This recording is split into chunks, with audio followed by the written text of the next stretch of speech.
ಕೋಟಿಯಾದಾಗ ಪ್ರಾಣಿ ಪಕ್ಷಿಗಳೆಲ್ಲ ಚೀರೋದಕ್ಕೆ ಶುರು ಮಾಡ್ತವೆ. ನೀಲಿ ಆಕಾಶ ಕೆಂಪಾಗಿ ಬೆಂಕಿ ಉಂಡೆನ ಉಗುಳೋದಕ್ಕೆ ಶುರು ಮಾಡುತ್ತೆ.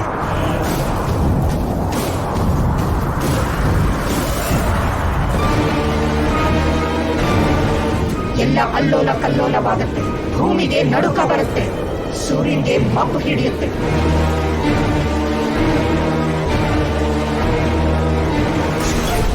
ಅರೆ, ಇದ್ಕಿದ್ದಾಗೆ ಏನಾಗ್ತಿದೆ? ಮಳೆ ಬರ್ಬೋದಾ?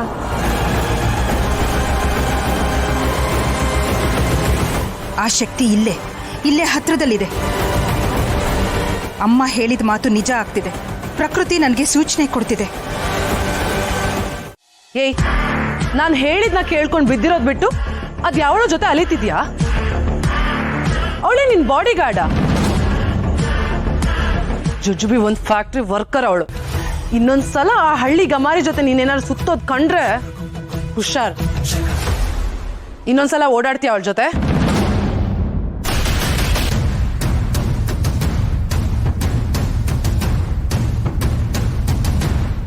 ಏನು ಓಡಾಡ್ತೀಯ? ನನ್ ಮಾತು ಕೇಳಿಲ್ಲ ಅಂದ್ರೆ ಏನಾಗತ್ತೆ ಅನ್ನೋದನ್ನ ನೀನ್ ಮರ್ತಿದ್ಯಾ ಅಂತ ಅನ್ಸುತ್ತೆ. ಇರ್ಲಿ ಬಿಡು, ನೆನಪು ಹೇಗ್ ಮಾಡ್ಬೇಕು ಅಂತ ನನಗೂ ತುಂಬಾ ಚೆನ್ನಾಗಿ ಗೊತ್ತಿದೆ.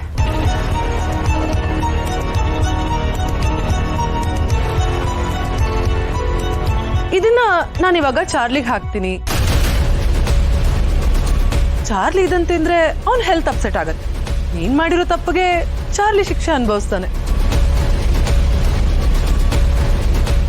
ಅರೆ, ನಾನು ಸುಮ್ಮನೆ ಹೇಳ್ತಿಲ್ಲ ಹಿತಾ, ನಿಜವಾಗ್ಲೂ ಇದನ್ನ ಚಾರ್ಲಿಗೆ ಹಾಕ್ತೀನಿ. ತಗೋ ಚಾರ್ಲಿ, ಬಿಸ್ಕೆಟ್ ತಿಂದು ವಾಮಿಟ್ ಮಾಡ್ಬಿಡು.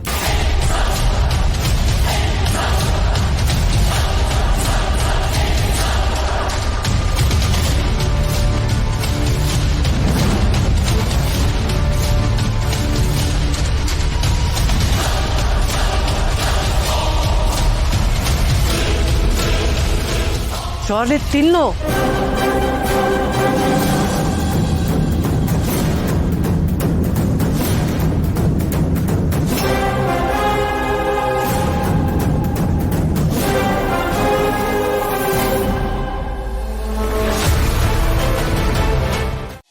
ತಾಯಿ, ಯಾಕೆ ಹೀಗೆಲ್ಲ ಆಗ್ತದೆ?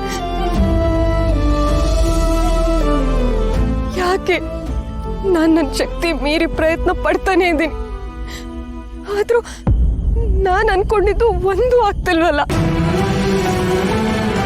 ಒಂದು ಹೆಜ್ಜೆ ಮುಂದಿಟ್ರೆ 10 ಹೆಜ್ಜೆ ಹಿನ್ನಡೆ ಆಗ್ತದೆ. ನಾನು ನನ್ನ ಮಗಳನ್ನ ಕಾಪಾಡ್ಕೊಳ್ಳೋದಕ್ಕೆ ಅಂತ ಬಂದೆ, ಆದ್ರೆ ನನಗೆ ಮನೆ ಒಳಗಡೆ ಕಾಲಿಡೋದಕ್ಕೂ ಆಗ್ತಿಲ್ಲ. ದುರ್ಗಾಪುರಕ್ಕೆ ಹೋದಾಗ ನನಗೆ ದುರ್ಗಾ ಸಿಕ್ಕಿದ್ಲು. ದುರ್ಗಾನೇ ನನ್ನ ಮಗಳನ್ನ ಕಾಪಾಡೋ ವ್ಯಕ್ತಿ ಅಂತ ನನಗೆ ಗೊತ್ತಾಯ್ತು.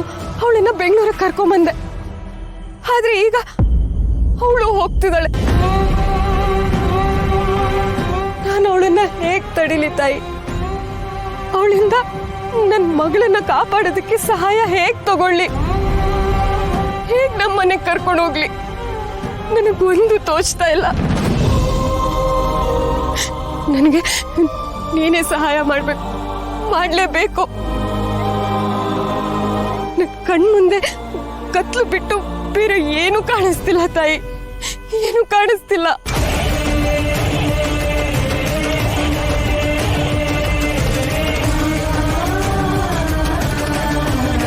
ಕತ್ಲಲ್ಲೇ ಬೆಳಕು ಇನ್ನೂ ಸ್ಪಷ್ಟವಾಗಿ ಕಾಣೋದು. ಯಾರು ಯಾರು ಮಾತಾಡ್ದಂಗಾಯ್ತಲ್ವಾ?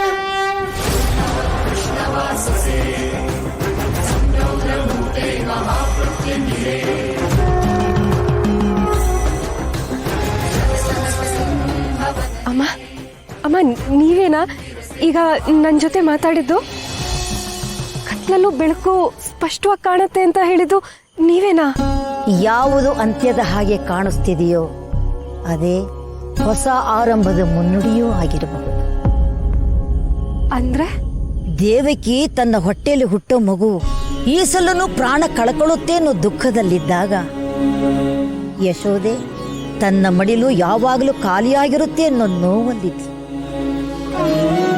ಆದರೆ ದೇವಕಿ ಮತ್ತೆ ಯಶೋದೆ ಇಬ್ಬರ ಸಮಸ್ಯೆಗೂ ಇದ್ದದ್ದು ಒಂದೇ ಉತ್ತರ. ಕೆಲವು ಸಲ ಪ್ರಶ್ನೆಗಳು ಬೇರೆ ಬೇರೆ ಆಗಿದ್ದರೂ ಉತ್ತರ ಒಂದೇ ಆಗಿರುತ್ತೆ. ಎಲ್ಲರೂ ಜೀವನದಲ್ಲಿ ಏನಾದರೂ ಹುಡುಕ್ತಾನೇ ಇರ್ತಾರೆ. ಹುಡುಕಾಟ ಇಲ್ದಿರೋ ಜೀವನನೇ ಇಲ್ಲ. ಒಂದು ಸಲ ಪರಿಹಾರನ ನಾವು ಹುಡುಕೊಂಡು ಹೋದ್ರೆ ಮತ್ತೊಂದು ಸಲ ಪರಿಹಾರನೇ ನಮ್ಮನ್ನು ಹುಡುಕೊಂಡು ಬರುತ್ತೆ. ಕತ್ತಲಲ್ಲೂ ಸಣ್ಣ ಆಶಾ ಕಿರಣ ಕಂಡೇ ಕಾಣುತ್ತೆ.